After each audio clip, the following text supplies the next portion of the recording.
Hello friends, நம்ம favourite சீரியலில் அடுத்து என்ன சுவாரஸ்யமாக நடக்குதுன்னு பார்க்குறீங்க.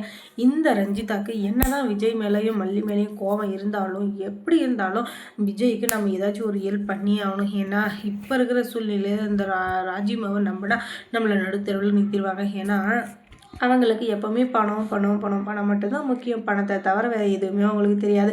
அப்படி இருக்கிற சூழ்நிலையில் யாரை எப்போ எங்கே ஒழிச்சுக்கட்டணும் அப்படின்னு சொல்லிட்டு அவங்களுக்கு நல்லாவே தெரியும். அந்த மாதிரி சூழ்நிலையில் நம்ம அவங்கக்கிட்ட மாட்டிக்கவும் கூடாது, அவங்க பேச்சுக்கு போகவும் கூடாது அப்படின்னு சொல்லிட்டு இவங்க எவ்வளோதான் கண்ட்ரோலாக இருந்தாலும் இப்போ இருக்கிற சூழ்நிலையில் இவங்களை தடுக்க யாராலுமே முடியாது அப்படின்ற மாதிரி தான் இந்த ராஜேஸ்வரி ஆடிட்டுருக்கா.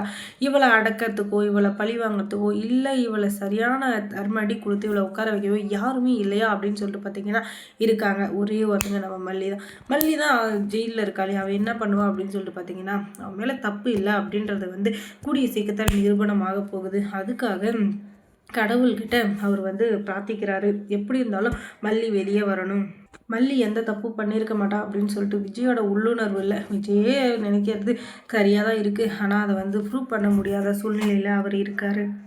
அதுக்காக மல்லியை கண்டுக்க மாட்டாரா அப்படின்னாலாம் இல்லைங்க. மல்லிக்குன்னு ஒரு இது இருக்குது. மல்லியை எப்படியாச்சும் நம்ம காப்பாற்றி ஆகணும்னு சொல்லிட்டு. ஏன்னா மல்லி மேலே உயிரி வச்சுருக்க நம்ம விஜய்க்கு இப்போதைக்கு ரேணுகாவோ ரஞ்சிதாவோ யாருமே கண்ணுக்கு தெரியல. அவங்கெல்லாம் சும்மா ஆப்ஷனல் தான். அவங்கள உயிரை காப்பாற்றி விட்டால் சரி. ஆனால் மல்லி மேலே வச்சுருக்கிறது உங்களுடைய அன்பு பாசம் எல்லாத்தையுமே மல்லி மேலே மட்டும்தான் வச்சுருக்காரு. அதனால் எந்த சூழ்நிலையிலும் எக்காரணம் கொண்டும் மல்லிக்கு எந்த ஒரு தடங்களோ ஆபத்தோ எதுவுமே வரவிட மாட்டார் நம்ம விஜய். இப்போ விஜய் அடுத்த மூவ் என்ன பண்ணுறாரு அப்படின்னு சொல்லிட்டு பார்த்தீங்கன்னா இந்த சுடரை டீப்பாக நம்ம வாட்ச் பண்ணணும். ஏன்னா அவர் இருந்துக்கிட்டு ரேணுகா அப்படின்ற பேரில் இந்த இடத்துக்கு வந்திருக்கான். அவள் உண்மையிலேயே ரேணுகா தானா இல்லை ரேணுகா மாதிரி நடிச்சு வந்திருக்காளா? அதுவும் இல்லாமல் அவள் அடிக்கடி ஃபோனில் பேசுகிறது, அவன் மேலே நிறைய குற்றச்சாட்டு எல்லாமே இருக்குது. அதை வச்சு பார்க்குறப்ப இவன் யாராக இருக்கும் என்னவா இருக்கும் அப்படின்னு சொல்லிட்டு இவர் அலசி ஆராய ஆரம்பிக்கிறார். ஆனால் இவருக்கு எந்த ஒரு துப்புமே கிடைக்கல. ஆனால் அப்படியே இருக்குன்னு மட்டும் நினைக்காதீங்க. இந்த டாக்டர் இருக்கார் இல்லையா, ரகுராம் அப்படின்னு சொல்லிட்டு ஒருத்தர் வந்தார் இல்லையா, அவர் என்னடான்னா அடிக்கடி நம்ம ரேணுகா ரூமில் போய் ஏதோ ஒன்று ரேணுகா கிட்ட பேசுகிற மாதிரி இருக்குது, ரேணுகாவும் அதுக்கு பேசுகிற மாதிரி இருக்குது. ஆனால் இவங்க ரெண்டு பேரும் பேசுகிறத பார்த்தா ஏதோ ரொம்பவே பர்சனலாக பேசுகிற மாதிரி இருக்குது. நம்ம யாராச்சும் முன்ன பண்ண தெரியாதவங்க டாக்டரே இருந்தாலும் சரி யாராக இருந்தாலும் சரி நம்ம அந்த அளவுக்கு ஒரு சகஜமாக பேசுகிறதோ பழகிறதோ அதெல்லாம் நடக்காது. அது ரொம்ப க்ளோஸ் ரிலேட்டிவாக இருந்தாலும் இல்லை க்ளோஸ் ஃப்ரெண்ட்ஸாக இருந்தாலும் தான் கொஞ்சம் மனசு விட்டு பேசுகிறது எல்லாமே அங்கே இருக்கும். ஆனால் இவங்க பண்ணுறது எல்லாமே வித்தியாசமாக இருக்கிறதுனால இவங்க ரெண்டு பேரையும் டீப்பாக வாட்ச் பண்ணும் அப்படின்னு நினச்சி நம்ம விஜய் இருந்துக்கிட்டு அந்த டாக்டரை தான் முதல்ல வாட்ச் பண்ணுறாரு.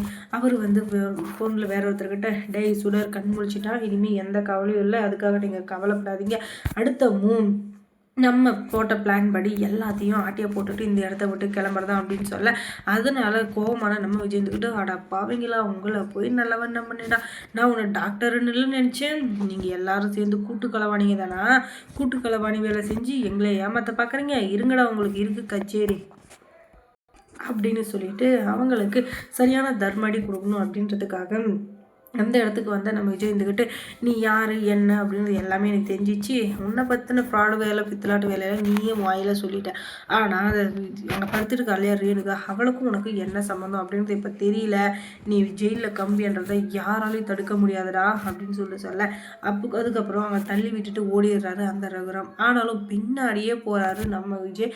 அங்கே போய் அவரை பிடிச்சி 4 அடி பொழந்து அதுக்கப்புறம் அவர் வாயால் எல்லா ஒன்றையும் வர வைக்கிறாரு. என்னை மன்னிச்சிடுங்க, நான் தப்பு பண்ணிட்டேன், எங்களுடைய வேலையை அதுதான், நல்ல பணக்காரங்களாக பார்த்து அவங்க வீட்டில் போய் செட்டில் ஆகி ஏதோ ஒரு பொய்யை சொல்லி அவங்க வீட்டில் ஒரு ஆளாக மாறி அதுக்கப்புறம் அவங்க வீட்டில் இருக்கிற சொத்து பத்து பணம் நகை எல்லாத்தையும் ஆட்டிய போகிறது தான் எங்களுடைய வேலை.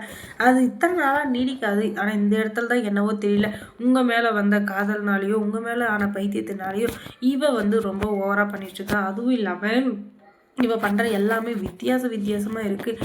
இவ எங்களுக்கு அந்த பணத்தை அடித்து கொடுக்குறத பற்றி அவள் பேசவே மாட்டேங்கிறா. உங்களை பற்றி மட்டும் தான் பேசிகிட்டு இருக்கா. விஜயோட வாழ போகிறேன், விஜயோட பொண்டாட்டினா தெரிஞ்சோ தெரியாமலையோ விஜயோட பொண்டாட்டியாக நடிக்க வந்துட்டேன், நான் விஜயோட பொண்டாட்டியாக தான் இருப்பேன் அப்படின்னு சொல்லிட்டு எப்போ பார்த்தாலும் உங்களை பற்றியே பேசிகிட்டு இருக்கா. அதனால தான் எனக்கு டவுட் வந்ததுனால இவளை ஏதாச்சும் ஒன்று பண்ணணும்னு நாங்கள் நினச்சோம். ஆனால் இவளே படிக்கட்டில் தடுக்கி கீழே விழுந்துட்டா.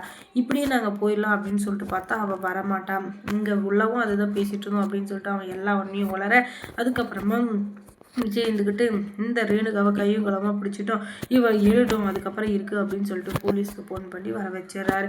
அதுக்கப்புறம் மல்லி சீரியலில் என்ன சுவாரஸ்யமாக நடந்திருக்கும் நீங்கள் தெரிஞ்சுக்கணுன்னா நம்ம சேனலை சப்ஸ்கிரைப் பண்ணுங்கள். தேங்க்ஸ் ஃபார் வாட்சிங்.